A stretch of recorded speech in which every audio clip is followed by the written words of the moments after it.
Hello, hello. Testing 1, 2, 3. Can everyone hear me? Yeah. Fabulous. Hello.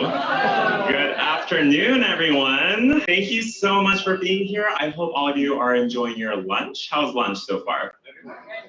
Fabulous. That's what we love to hear. My name is Joe Lee. I'm going to be your MC today for the convening. I am the Training and Technical Assistance Director for the Association of Asian Pacific Community Health Organizations. It's a really long name. You can just call it APCHO for short. We're good friends here. And I just want to thank everyone for coming today. We have a full room, and this is just so exciting to see everyone. We'll get started in just about a minute. But before we start, I want to draw your attention to this poll right here. And this poll requires you to whip out your technology, aka your phones, your laptops, tablets, whatever device that has Wi-Fi on it. And I encourage you, and I know you'll be checking your emails anyway, so just whip out that technology and go to menti.com. Let's see if this can be blown up. Go to menti.com, pull up a browser, and then punch in this code 203494. Again, that's 203494. I sound like that shady insurance hotline on the radio that you hear. But if you go to this website, we're going to be using this Menti poll throughout today, and we really encourage your participation. I have a really just simple icebreaker question for you. How's your day today? Is it great with 3 exclamation marks? Is it just, I'm doing okay? Or, hey, it doesn't feel like Sunday at all. So feel free to put your votes up here. It looks like 5 people are participating, now 6. All right, majority are feeling great. A couple of you are just doing okay. Wow, a couple of you feel like it doesn't feel like Sunday at all. All right. What does it feel like? Monday, maybe? Tuesday? Saturday? Friday night, I hope. Great, thank you for your participation. I know we have about 40 plus people in the room, so let's try to see if we can get a 50% response here. All right, glad to know that you're feeling great. So I'm going to move on to this next poll. We just want to get to know our audience a little bit better and to figure out who we're speaking with. Who do you identify as? So if you refresh your poll, we're still using the same code, 203494. We're curious, who's in that room today? Is it our fabulous community clinics and health centers, primary care associations? I see you, Nasha. You're from Michigan Primary Care Association. Hey. Health Center Control Network, or HCCN for short. Are you part of the government, our best friends? Or are you from the community-based organization? All right, so we're seeing majority of health centers, majority of the audience identifies health centers.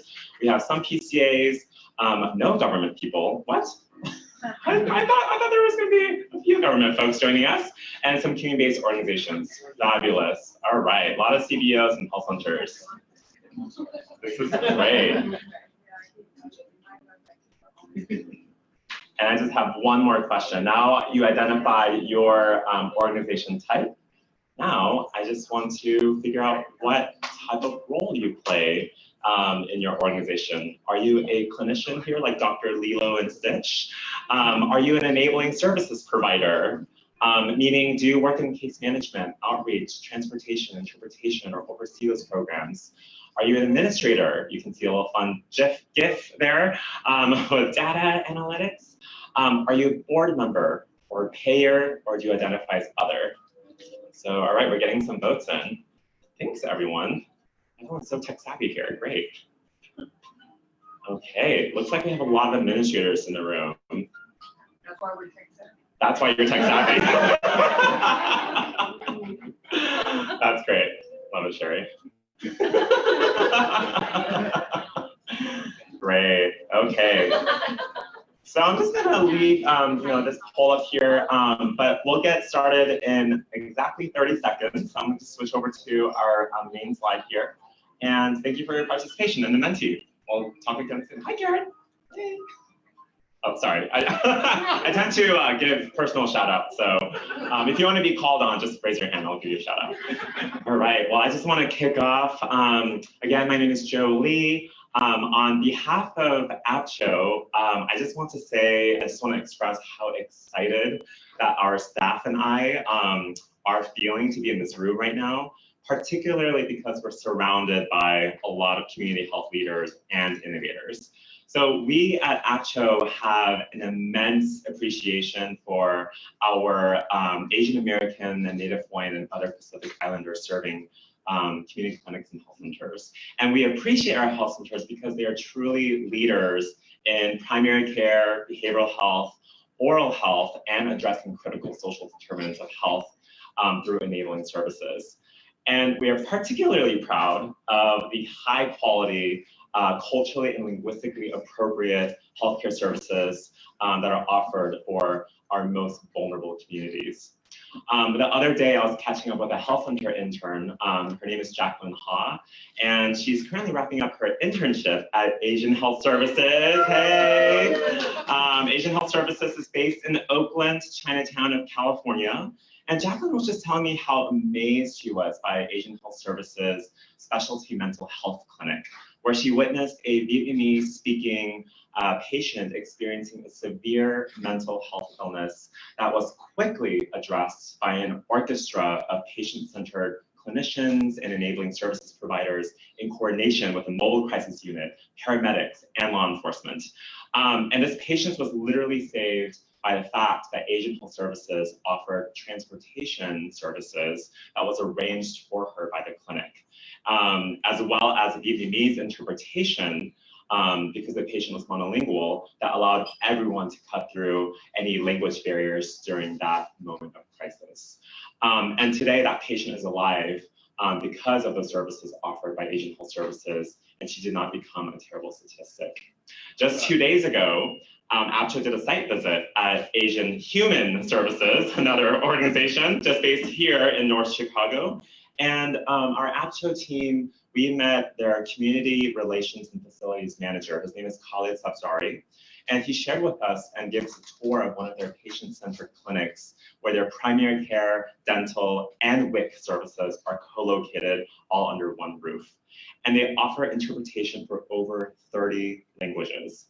And they have been caring for refugees migrating from countries like Sudan, Somalia, Mongolia, Nepal, and they are creating a formal training program to strengthen their cultural and linguistically appropriate services.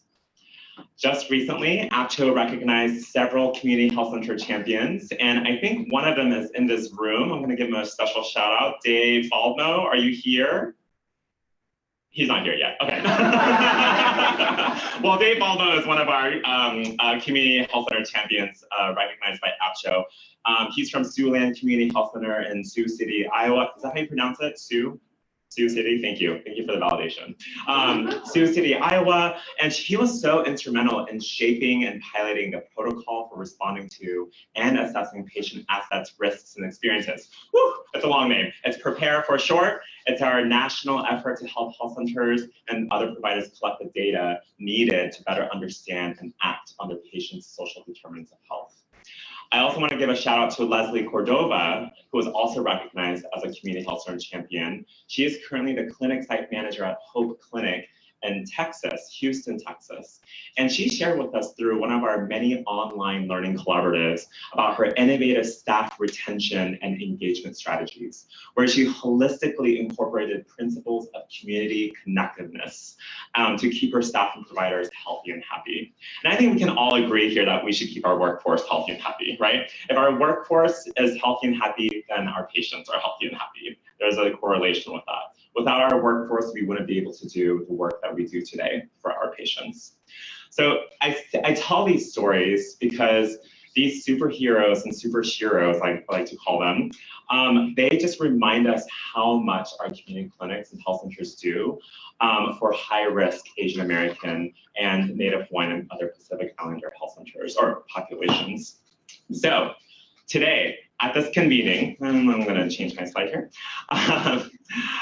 Today, at this convening, we are going to get to know each other very intimately, starting by tapping into our own empathy and passion around improving the livelihoods of the populations we care about. And I think it is safe to say that we all have seen And we have decades and decades and decades of experience here in this room. I think we all have seen or personally experienced the health and social injustices faced by our population. And these very injustices continue to persist today, especially in light of the recent public charge ruling. But you guys all showed up today. And as APCHO's founding board member and current co-chair of the One Nation Commission, Sherry Hirota, hey Hirota, she mentioned One Nation, yes. She mentioned a few days ago at a One Nation Commission gathering that that's what true leaders do. You show up. And you show up to participate and engage, you show up to build a coalition, and you show up to make your voice heard. And that's exactly what all of you are doing today. Thank you for showing up. I heard from a colleague of mine that a few people flew in from out of town just for this convening. Thank you so much for showing up and traveling all the way from around the clock, whoever you are. You don't have to point yourselves out unless you want me to call you. And I know many of you are attending CHI, NAC CHI, and we conveniently organized this event to coincide with CHI.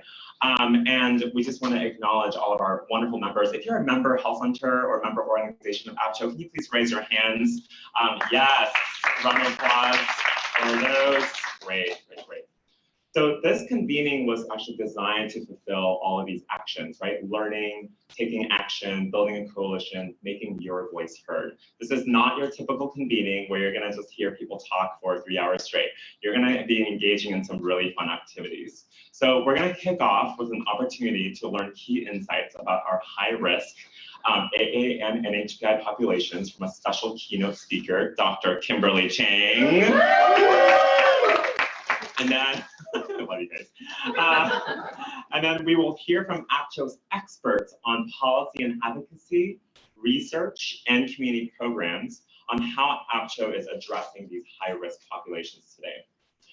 After hearing from our wonderful speakers, we will have an opportunity to highlight best practices in emerging and current issues in our population through an interactive, human-centered design process of creative collaboration. And that's going to be led by Albert. Hey, Albert, can you, hey. So that's going to be led by Albert, and all attendees here will get a chance to dig deep into key issues, design innovative solutions very rapidly, and walk away with concrete tools to improve the health status and access of our populations. So before we get into that fun stuff, for those of you who may not be as familiar with APCHO, we are a national association of 33 federally qualified health centers, or FQHCs for short, FQHC lookalikes, and community-based organizations. This is our mission statement. We're dedicated to promoting advocacy, collaboration, and leadership that improves the health status and access of our populations across the US and US territories, including the Pacific Islands. Our membership spreads across 13 US states and 3 US territories. And collectively, our members serve more than 750,000 of Asian Americans, Native Hawaiians, and other Pacific Islanders in medically underserved areas. And collectively, our members have achieved over 3.5 million visits that were provided through our health centers in just the past 5 years. And we were founded by more than 30 years ago by 5 health centers. And because we needed our Asian Americans, Native Hawaiians, and Pacific Islanders' voices to be heard. And for more than 30 years, APCHO has aligned with our health centers' values through policy advocacy, research, community programs, and training and technical assistance programs. So, with that said, we are super thrilled to hold this convening today for our members and community supporters. And we thank you for continuing us on this journey of health equity. I'd like to just let you know that we got inspired by this one activity from a recent workforce summit hosted by NAC. By the end of the convening, I know we have these wonderful cliques around the table among your organizations and friends, which is normal. We're going to break those cliques up. Yeah, break them up. Who said that? Yeah, Rich. Well, not you, Rich. Break them up. We are going to assign you 3 really simple things for this convening. You can do this throughout the convening or at the end. We're going to ask you to take out your phones, a piece of paper maybe, or you can write on the agenda. Connect with 2 people who you don't know and schedule a date and time to do an informational call. So you know those convenings and conferences, you kind of walk away and just like, all right, there's no action. Well, you're going to take some action after this convening. You're going to connect with 2 people, and I challenge you to identify one strategy or approach that you have learned from that new person to inform what you already do.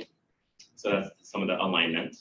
And lastly, listen for one strategy that blows your mind and challenges you to think about what doing at your organization. Does that make sense? All right, great. We would just like to quickly thank our sponsors.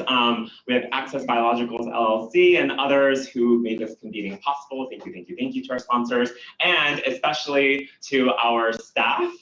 Can all staff just kind of stand up proudly, whoever you are? We have Jeff, we have Rosie, Adam, Jen, Beth, Christine, Albert. Am I missing anyone? All right, this is literally like, oh, me. We worked really hard to put on this convening. I just want to take a special moment and say thank you from the bottom let's just give a round of applause from the bottom of our hearts. Thank you so much for your hard work in organizing this convening. All right, let's go into some housekeeping really quickly. Where is the bathroom? The bathroom is there in the orange room, like that beautiful orange room, and to the right. So men's and women's restrooms are there. Actual staff will be around the room. You saw them, who they were. If you have any questions or need for clarification, reach out to them. We have a wonderful exhibit table for you at the back of the room. We have a ton of free resources for you to check out. And also, we'll be sticking around after the convening for mingling and networking. And there's you'll see a green sheet of paper on your tables. That's our convening evaluation. So we love feedback. I'm a data geek. I need that data. I need your feedback. We wanna just learn what we're doing fabulously and what we're doing that we can improve. All right. Okay. So, looks like the projector is. Okay. All right. So, these are our speakers for today. I mentioned some of their names, and we're going to kick off with Dr. Kimberly Chang. So, Dr. Chang, can I ask you to come up here for a second? Dr. Chang is a family physician of Asian Health Services and current Vice Speaker of the House for the Executive Board of Directors of NAC. I'm not going to read her entire bio because it's really long. You can read her bio in a convening packet. And she's just a wonderful, wonderful human being, a fierce leader in community health, and really inspires me on a daily basis. I just follow her actively on social media and stalk her on Twitter, LinkedIn, Facebook, everywhere. So thank you so much for being here, and I'm going to hand it over to Dr. Chang. Round of applause for her, please. Thanks so much. How many of you are focused on inclusion at your organization or your health center? Do you think that that's a primary goal of what you do in your work? Inclusion? Raise your hands. Yeah. Yes. Is that everybody? That's everybody here. Well, I agree with you. I think inclusion is super important. But I think we talk about what we strive for, which is inclusion, but we never talk about exclusion. We never talk about exclusion. And I would submit to you that exclusion is the basis of health inequities here in the United States. And we're going to go through that a little bit. Policies define who's left in and who's left out. Policies dictate who survives, who thrives in America, who merely survives, and who's despised in America. So with that, let me start by talking about my family. I'm going to talk about my family's living memory. So what does that mean? How many of you can remember who's the oldest family member, ancestor that you recall? Can you picture that person in your mind? And then your living memory is whatever stories that person may have told you. So my living memory extends to my great-grandfather. This is my gonggong. He was born in 1900 in Honolulu, Hawaii. 2 years after the illegal annexation of the Hawaiian Islands to the United States, a mere 18 years after the Chinese Exclusion Act. He had a 6th grade education. He was a taro farmer and a park custodian.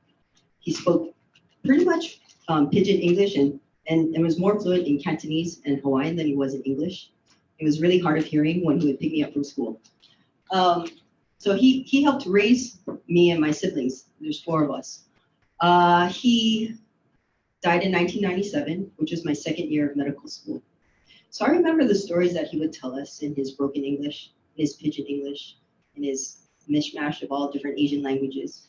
That is Hawaii's language. And he's as far back as my living memory goes. This is his parents. His mother, who was born in the Hawaiian Islands, she was part Hawaiian, and his father on their wedding day in 1898, the year the Hawaiian Islands were illegally annexed to the United States. And this is my grandmother. She's still alive. She just celebrated her 96th birthday, my popo, and my mom. My grandma was born in 1923, and my mom was born in 1945. So when I think about my family's living memory, things that happened in history in our country are not so removed from us or you or any of you or your family members. And so things that are repeating in history that are the basis of exclusion and inequity and health disparities are not so far away from us today. So I want to talk about exclusion. Let's do a historical review. This is not your normal boring history class. Okay, so it's call and answer, call and response, participatory because it's after lunch. So what's the first exclusionary policy you can think of or you remember in American law? Just shout it out. I mentioned it earlier, so this is a giveaway. Okay, everybody whoever answered gets a macadamia nuts. So that was in 1882. All Chinese were encoded into United States law to be excluded from coming into the United States, the Chinese Exclusion Act. But guess what? Do you think that this is the first time? Somebody else knows? Do you know what the first one is? What's that? 17. I don't know that one. Tell me about that one. Maybe I'll stick it in later. Define naturalization, define reserved citizenship for Okay. So, but that wasn't necessarily specifically targeting group, it was including a group. Okay, so let's talk about our exclusion. 1875, the Page Act. This was the first time, this was the end of open borders in the United States, and it excluded all Oriental women. How many of you are Oriental women here? No, we're not Oriental women. That's a trick question, Sherry. That's a trick question.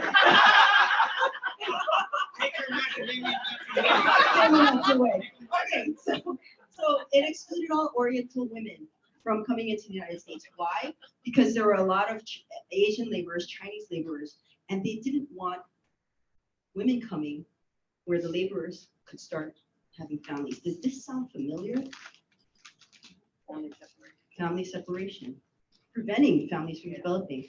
So Oriental women were excluded, and they actually used the basis of health, saying that, basically putting out the assumptions that all Oriental women were prostitutes, were prostituted women, and so that they would be bearers of disease and illness and infections to the United States. So they were excluded. That was the first time any group was excluded from the United States in law, the 1875 Page Act.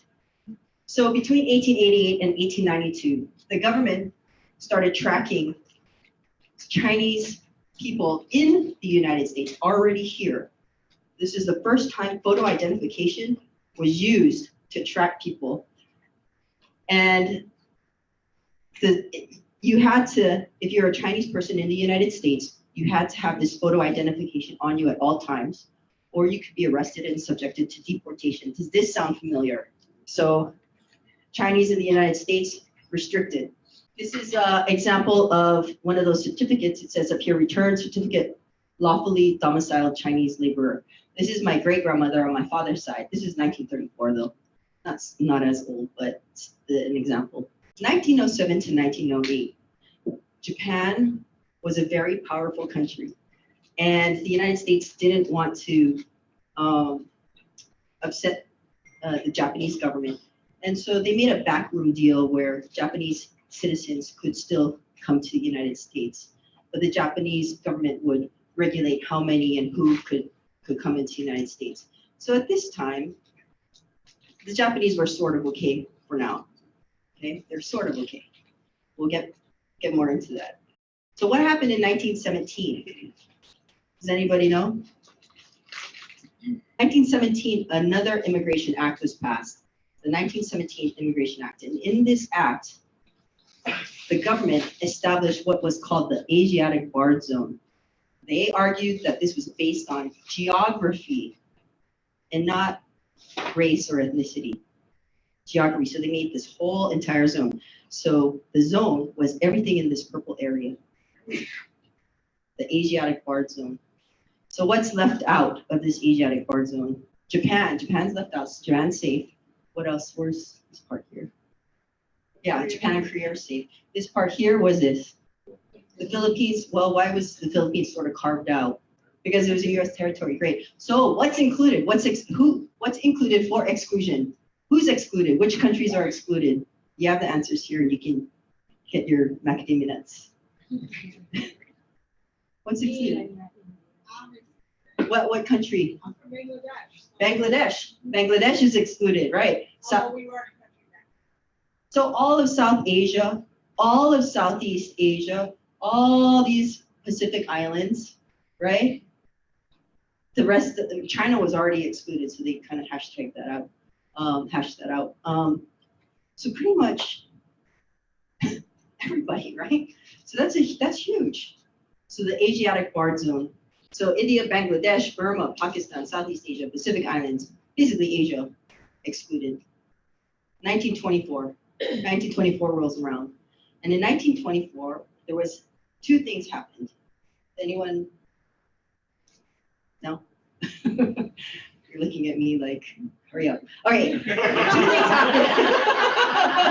Two things happened in 1924. One, a Supreme Court case called Ozawa versus the United States. Has anyone heard of that? Okay, this Supreme Court case was where a man, Mr. Ozawa, was a resident living in the United States for 20 years. He wanted to naturalize as a citizen. So he petitioned the government and he said, let me be a citizen. I've been living here. I'm acclimated. I've assimilated everything. I'm American. And he didn't challenge the rules on the basis of constitutionality. He argued that he was basically a freely associated white person to the Supreme Court. He lost that court case. And the Supreme Court said, you are not a freely associated white person. And in this court case, the government established a new category of people, and they named them aliens ineligible for citizenship. There's aliens ineligible for citizenship. Okay. The second thing that happened in 1924 was another immigration act called the Johnson-Reed Act. In this immigration act, basically the Congress said that created the law that said that it barred anyone coming from countries where they would be deemed aliens ineligible for citizenship. So a companion legislation to the Ozawa versus United States case. So they decided Japanese were not okay anymore. In 1933, in exchange for Philippine independence, because it was a territory right at the time, the United States government bargained with the Filipino government and said you can only get independence if you regulate the people coming in. So only 100 Filipinos could come in, immigrate once they got independence. So 1933 independence or 1934 independence for the Philippines. And they regulated, made an agreement that Filipinos could no longer come in, and that would be regulated on the Filipino government side. So they were excluded as well. I want to talk a little bit about Puerto Rico, American Samoa, Guam, and the Philippine territories before this independence. So Puerto Rico, American Samoa, Guam, and the Philippines were territories. And while they could come into the United States and be physically present, they could not naturalize to become United States citizens. And the reason is that they said, you're not immigrants, so you can't immigrate. They created a new category called nationals. So in another way, that's how the government excluded Pacific Islanders and people from territories.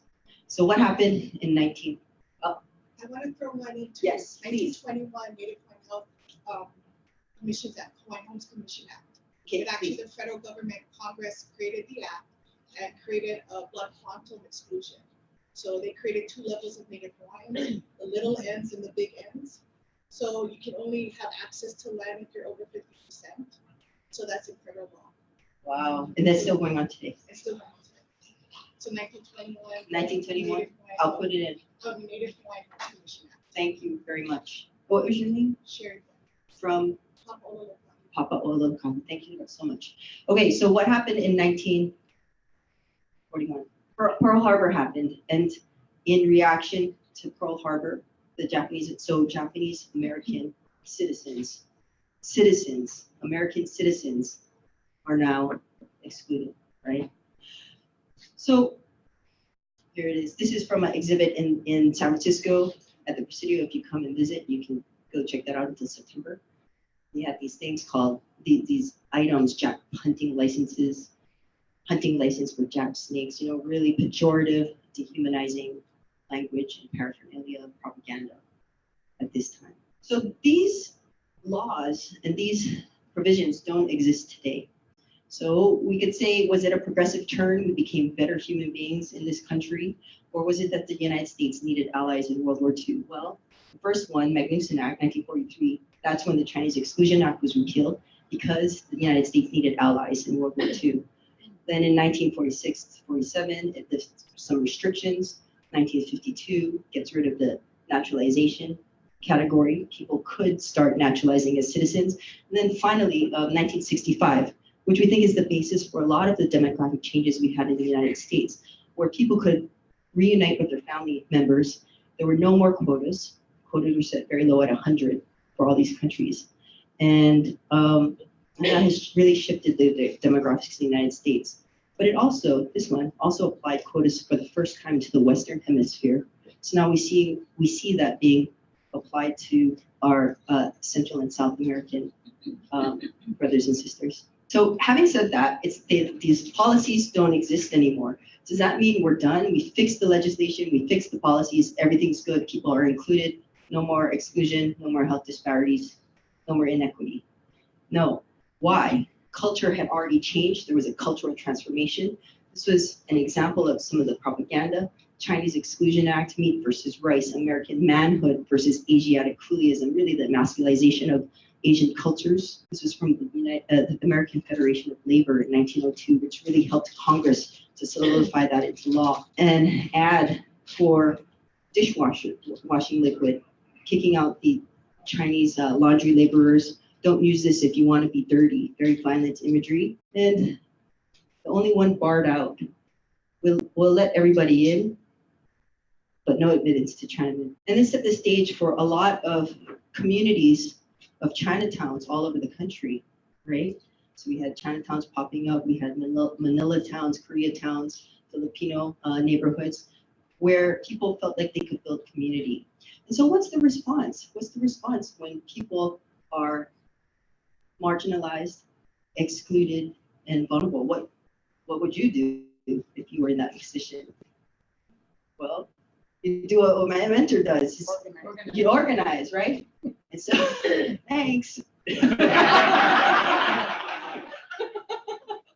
So we have, this is a very big time, 1965, the civil rights movement, really, really vibrant times, which led to the community health center movement. And this is where we are today. It was Dr. Martin Luther King Jr. who said, of all the forms of inequality, injustice in healthcare is the most shocking and inhumane. Out of that very vibrant time in the 60s came the Third World Strike, provisions to provisions to include healthcare and ethnic studies. and also the civil rights movement. Sherry doesn't like this one. She says it's not the government that made the community health center movement, it's the community, and she's right. But you need both. You need the community agitating and advocating and mobilizing and making sure that our voices are heard so that the government gives the community what it needs and what it's entitled to and what it's due. So that was the first, in 1964, the first funding for the community health centers, the neighborhood health centers. So what do we do in our work? Well, this is what we all do at all of your health centers and organizations. You provide community engagement, high quality clinical services, advocacy and populational health to reach all levels, basically, not just at our own communities, but we go all the way up to the federal level, which is why we're all here at NAC. So Asian Health Services, our CEO is here, so I'm not going to bungle this history, but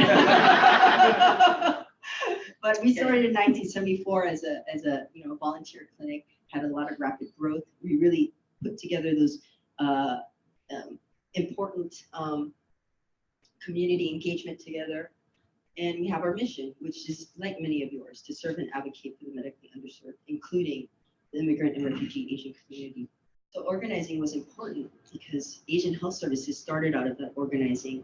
The student activists and community activists in Oakland, Chinatown found that their community members were not getting services.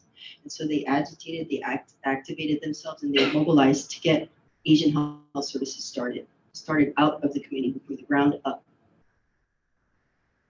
Bring people to Sacramento. So we had some good wins. It was in our DNA. Sherry, when did you start? 76. Sherry started in 1976. She shepherded this growth and all of these things that came after. So in 1978, she knew that Proposition 13 property tax reform, which would fix the levels of property tax at the level you buy it at, would decimate community services. The county threatened to pit all the organizations against each other, saying, you need to come here and show us why you deserve the funding and why that organization doesn't deserve funding. And Sherry said, no way, we're going to be united. She organized everybody, went to close down all the clinics and went to the hospital and said, this is what the kind of demand you're going to face of people who don't speak English, who need services. And can you handle this?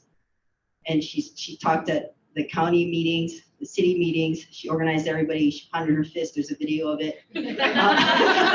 Speaking, she got really angry. So we had some wins. We had some. It passed, but we did have some wins because services and funding was not cut. Am I correct? Yeah. 1982, filed a complaint with the Office for Civil Rights and for lack of language interpretation, and we get language interpretation at our hospital, and this started applying across the board. Heckler Report, who knows what this is? 1985. Only two of you? Really? Okay, three of you. Is that true? Really? Okay. So the Heckler Report, the Secretary's report on the task force on the Black and minority health. First time under the United States government that the president issues a report on Black and minority health. In it, there were some provisions, sections on Asians, Native Hawaiians, and Pacific Islanders, and it set the stage for what we have now addressing the model minority myth for health outcomes, language and cultural importance, disease-specific disparities, and the importance of disaggregation of data. Now I'll just show you really quick. Asian Pacific Islander island minority in aggregate is healthier than all racial ethnic groups in the United States, including whites. Was that true for your patients, Sherry? No. No, cultural differences and language difficulties are major barriers for immigrants and refugees for using existing health services in the areas where they reside. Does this happen today? Yes. Asian Pacific Islanders have higher rates for TB, hepatitis, anemia, and hypertension. Are these disease-specific things that you focus on, Jeff? Yeah. Still, there are also significant subgroups in this population.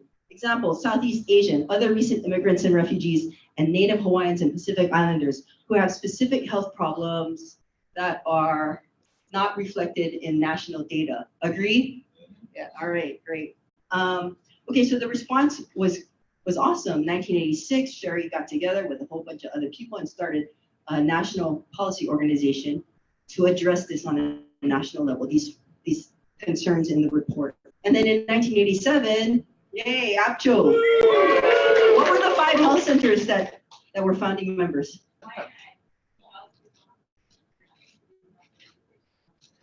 NAMS, Northeast Medical Services. Okay, so of those 5, who's here in the room? Raise your hand. Stand up. Can you stand up?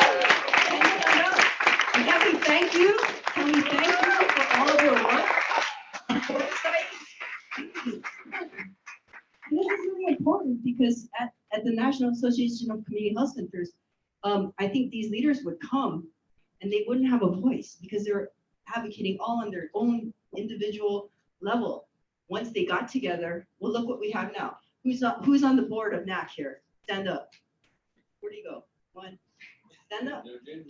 Ginger, stand up. On the board of NAC. Right. So we have, 3 of us there representing. No, I'm talking about NAC because APCHO was formed to come to help advocate on NAC's behalf. Is that right? Yes. All right. And then 2019, that brings us to 2019. Shameless plug. If you aren't a member of APCHO, you should be because organizing is hugely important. Please consider being a member. Thank you. Okay. I'm not getting paid for this. So these are our current exclusionary policies. We have deportations of Southeast Asian refugees. We have undocumented AAPIs. We have DACA, coworkers and patients and staff who are DACA. And then we have public charge. So how many of you are a member of UNITE, One Nation Commission? How many of you know what it is? Okay, for those of you who don't, you need to join up because this is our organizing. To our commissioner, right here, our founding commissioner, Sherry. She's really busy. So we want to organize and say that our nation is built on the strength of immigrants. So we need to mobilize because this public charge rule that just passed on Wednesday is really going to decimate our communities and our health centers. Okay, so these are the commissioners. There she is.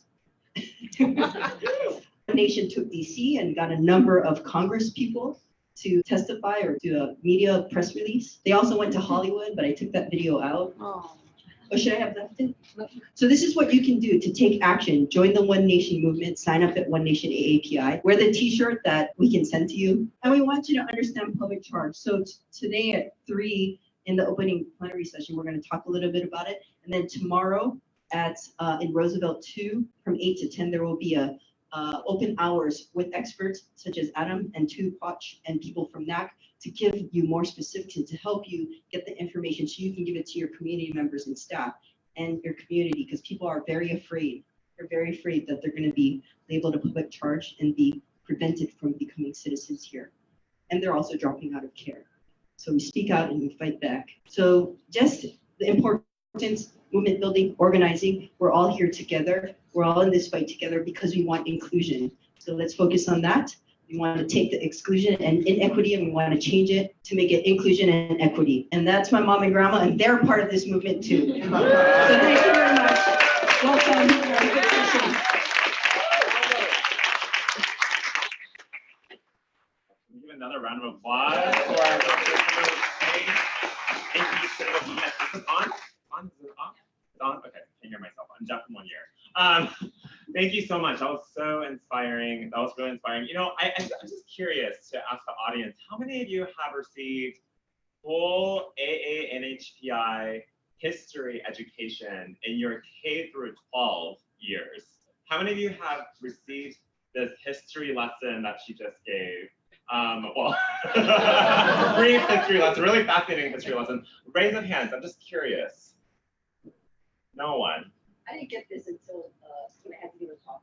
Oh, okay. So just last year for her, I remember going to a community college just to take some extra classes, and I had to seek out this, this type of class, this type of education, and just really speaks to, how it just, it's so important. Our government should prioritize and acknowledge, right, that this history has happened and it has long-term influences on our communities socially. So, and thank you, Sherry, right, Sherry, for educating us on that policy, the Native Hawaiian Commissions Act. Right? Yes, thank you so much. So we would like to transition over to some fabulous speakers.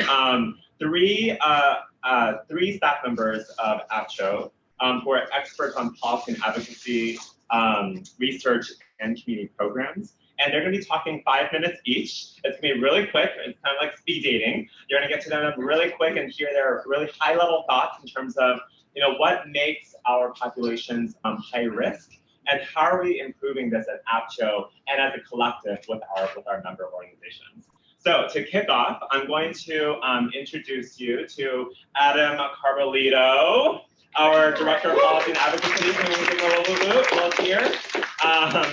So he leads our organization's, let me just pull this up really quickly. He leads our organization's federal engagement with Congress and the executive branch, and he serves as APCHO's liaison to our national coalition of community partners and is the co-chair of the National Council of Asian Pacific American Healthcare Task Force.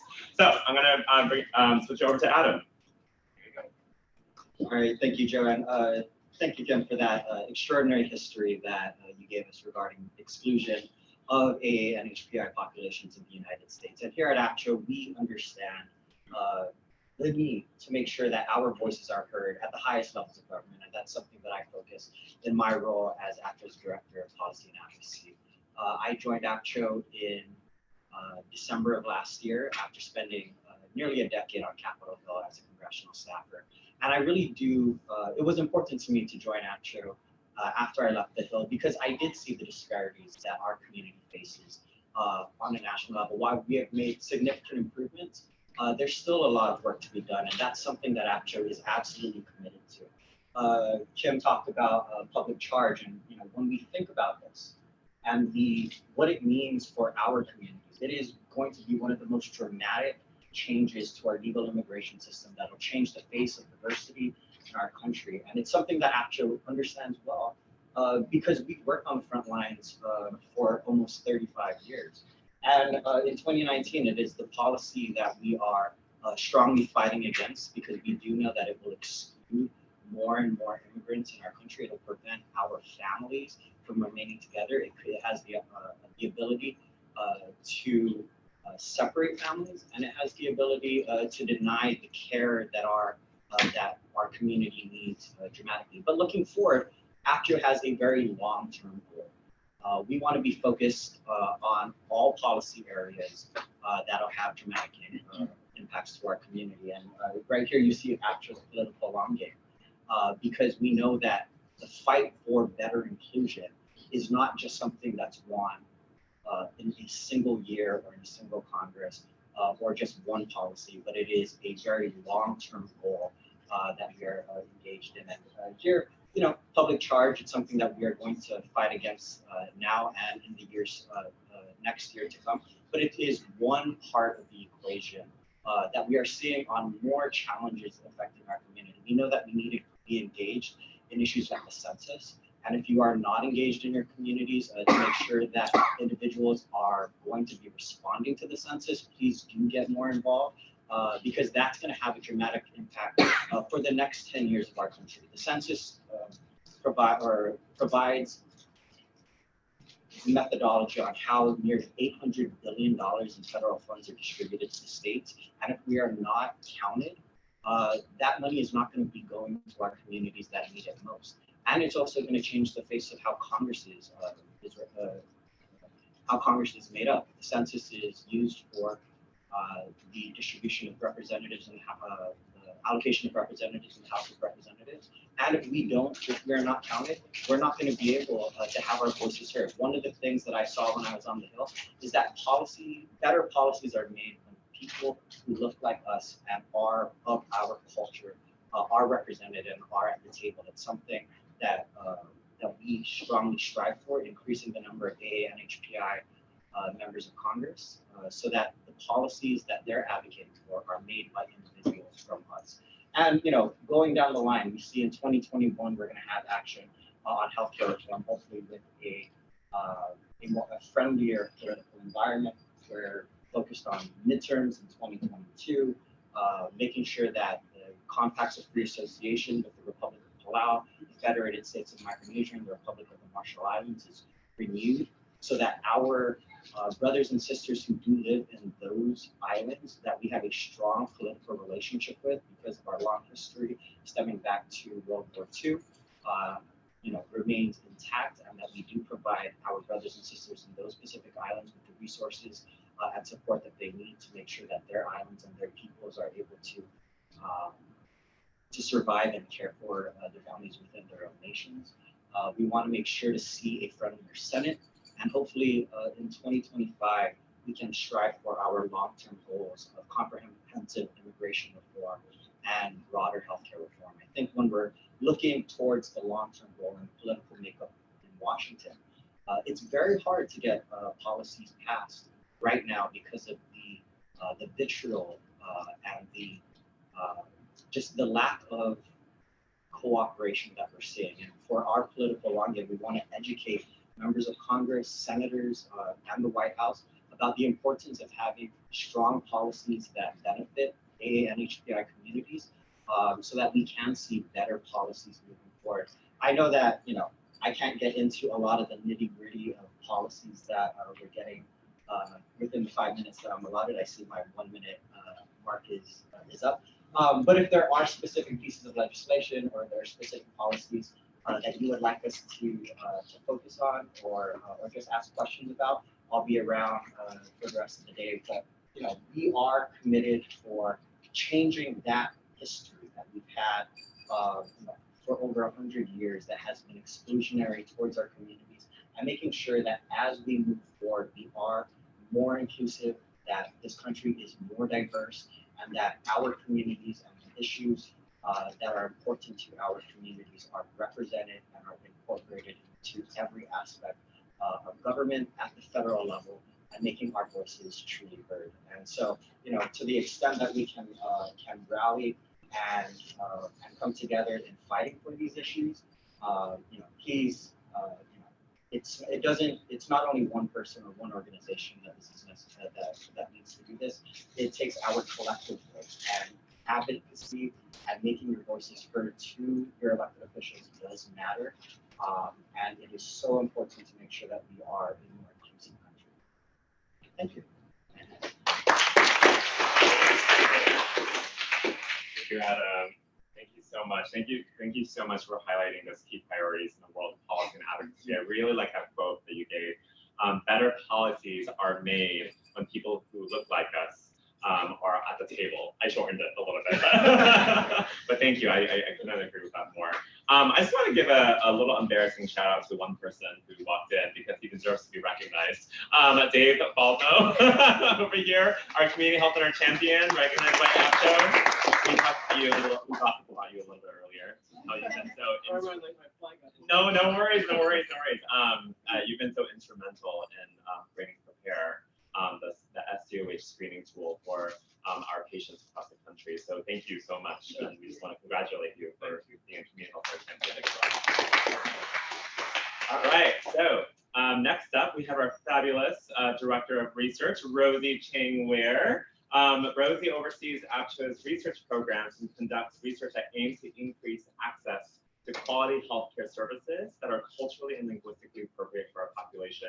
She specifically oversees our national SDOH screening tool known as Prepare in collaboration with NAC and the Oregon Primary Care Association. So please give it up for Rosie.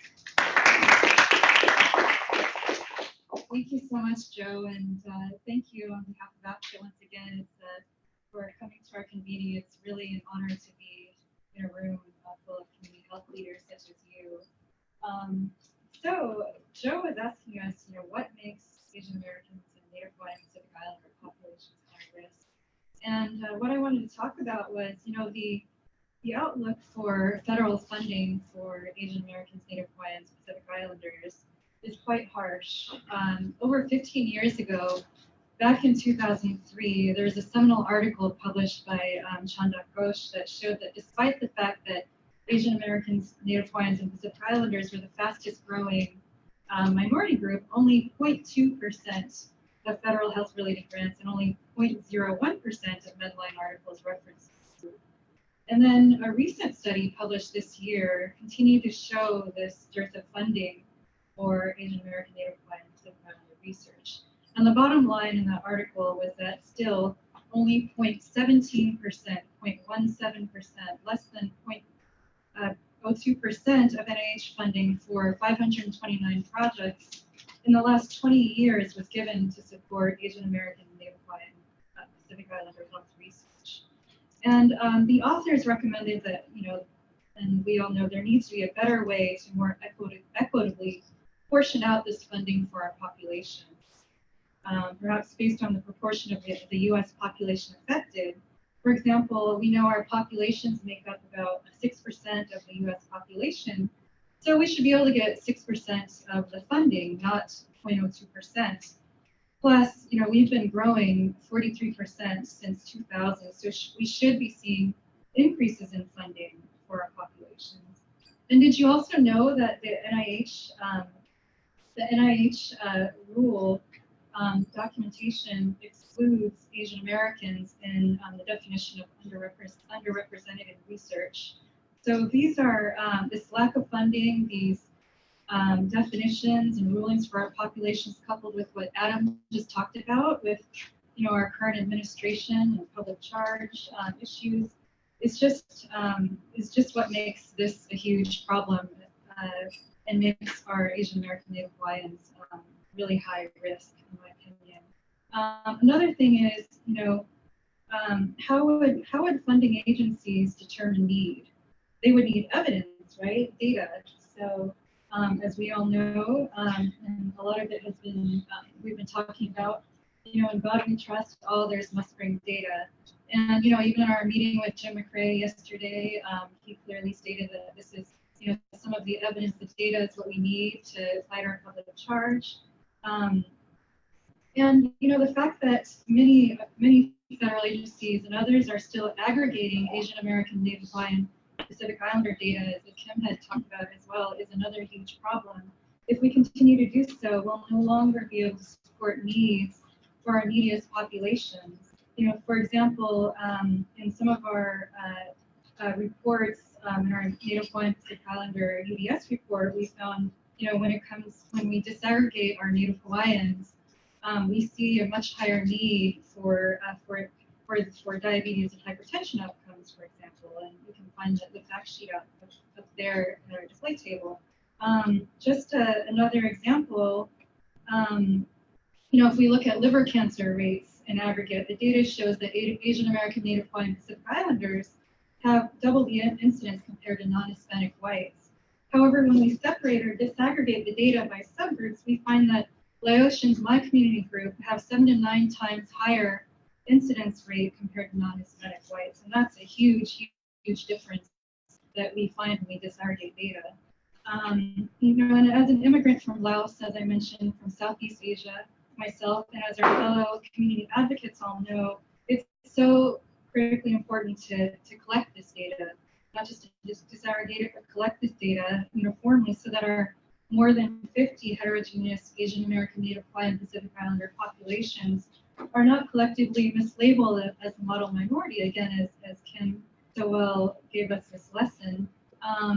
From personal experience, I know that my Laotian community is very, very far from a model minority, as I've witnessed this variety of challenges in my primarily limited English proficient community that my mom and her community support is from. They experience challenges from not being able to navigate the healthcare system, especially when information is not even in language in Laotian, very largely unavailable. So they don't go in for regular care before it's too late. I've seen a lot of mental health issues as well, for example, stemming from gambling problems in my community. It just goes on. And if we continue to aggregate data, we would not see these as serious of an issue, and we're probably missing a lot by a lot of the aggregation that we do. So, I'd say this lack of funding for our populations, coupled with this lack of disaggregated data collection, really makes our populations extremely high risk. My time is up. Okay, so what are we doing at APSHO? Just really briefly, underlying our research, what serves as a critical component of our research is our data collection.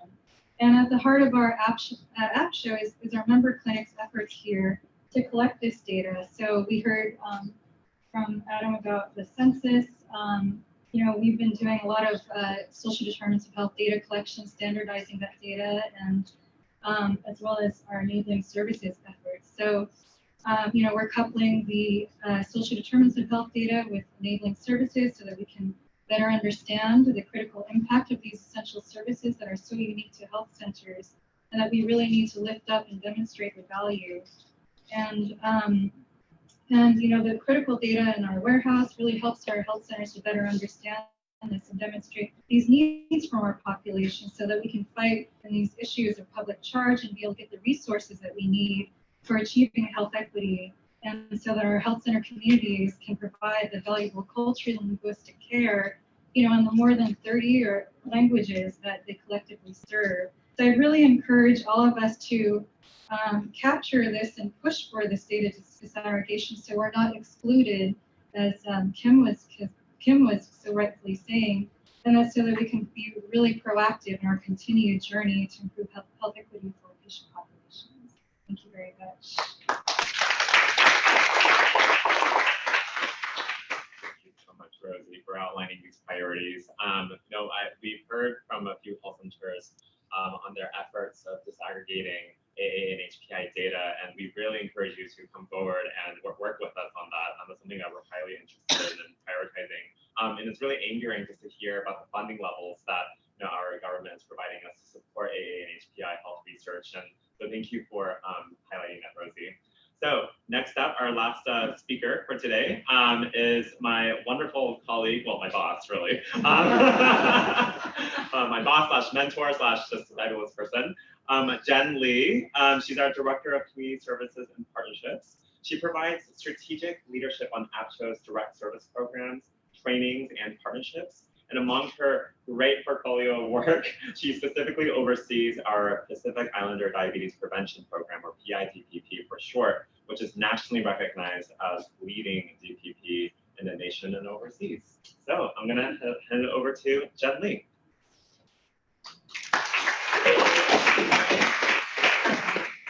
I just want to echo my colleagues and thank you all for being here. I think I don't try to look it, but I actually started as a community health worker at Asian Health Services 19 years ago. So I've been working in or for health centers most of my professional career. And it's the community part of community health centers that just got me. So that's where I'm hooked and where I tend to stay. But I'm kind of tasked with the challenge of just sharing kind of some of the translational work and thinking we're having at APCHO. And some of the premise of this event is to kind of stimulate our thinking, right? We can't do this work alone, and increasingly more and more, like the health ecosystem is bigger and bigger. To help community health centers, and you'll probably hear this from Jim, are being asked to do more and more, and that is our challenge, I think, moving forward. And so some of the things that we're doing at APCHO is, I think, just trying to synthesize impact, and we're deeply informed by the work of our member centers and what they're doing, and to try to bridge access to care for our communities.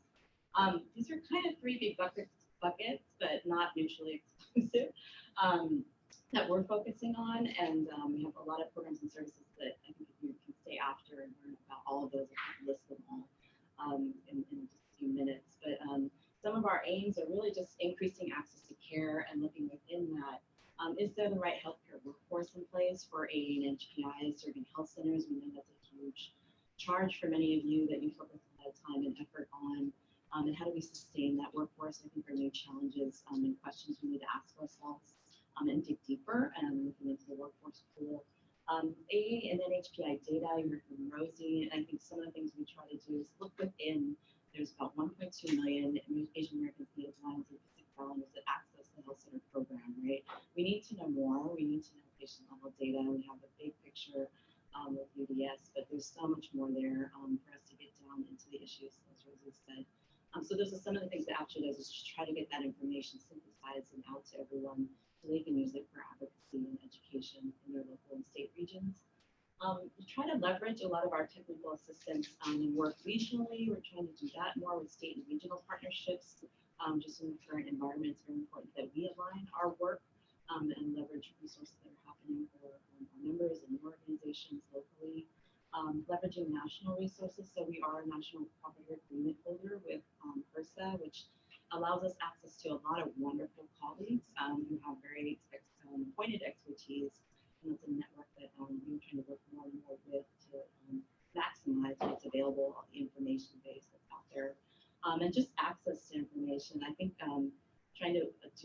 to make sure our folks in health centers know where they can get information. You're very busy in your daily lives. So if there's things that we can do to make that more accessible to you, we're also working with NAC and with Krista on the National Resource Center, so sort of collating a lot of the available resources that are out in this big technical and training world that's out there, but how do we get that to you in a meaningful way? Improving health outcomes. Currently a lot of our work is focused on specific health disparities, like some of our funding supports. As Joe mentioned, diabetes prevention, we're now cooperative agreement holder with CDC to promote and spread the National Diabetes Prevention Program, and we are currently working with Pacific Islanders out in the territories and a few communities in the continental U.S. and Hawaii. But that is a lifestyle change program, and we hear about the prevalence of diabetes. It's a big focus right now. But pre-diabetes is right on your doorstep, as many of you know at the health center. We need to start educating and testing and finding ways to close the door on diabetes or turn that a different way. Hepatitis B, we do a lot of work in that area to try to educate, currently in the context of the opioid epidemic, for our communities. How do we keep promoting access to vaccinations and tuberculosis, sort of following some of our lessons learned in hepatitis B. We'll talk to Jeff about this work, but just trying to make sure our communities have access and we're actually doing what we can to eliminate these disparities. And expansion of health center partnerships. I think, as Rosie shared, just doing a lot of work with social determinants of health, and we hear a lot about value-based healthcare transformation. And I think for our communities in particular, it is, and for the health centers that are part of our history and future legacy, it's all those additional enabling services, the non-clinical work that you do that helps contribute to those health outcomes, and the data that is telling that story, I think is more and more and more important to support your organization's sustainability. So those are some of the things that we're just trying to spread and focus and keep the drumbeat out there. We know it's a huge lift for health centers, but I think we are here to help, and those state and local partners are also very much there to help. So working in tandem with them. I think also just leveraging the voice of the broader network of special and vulnerable populations, organizations that are out there, and even in the health center program, we work closely with our colleagues in homeless, migrant, and LGBTQ serving health centers or supporting organizations. Like One Nation is real, like it's real, and we need to leverage. We have a lot in common while we're still fighting for what's unique to our communities. I think we need to leverage the best that's out there, and our colleagues definitely offer that. Healthcare workforce, I think it's across the board, and Joe is a great person to talk to more about that. He's really passionate about that, but I think we're trying to focus on work, just hearing about the need to sustain the healthcare workforce. There's so much on our plates. There's a lot of turnover, burnout, a lot of financial loss due to that, and so how are we creating cultures of inclusivity, as Kim mentioned, just to bring it back home, looking at cultural humility, like humidity, human today, it's on my mind.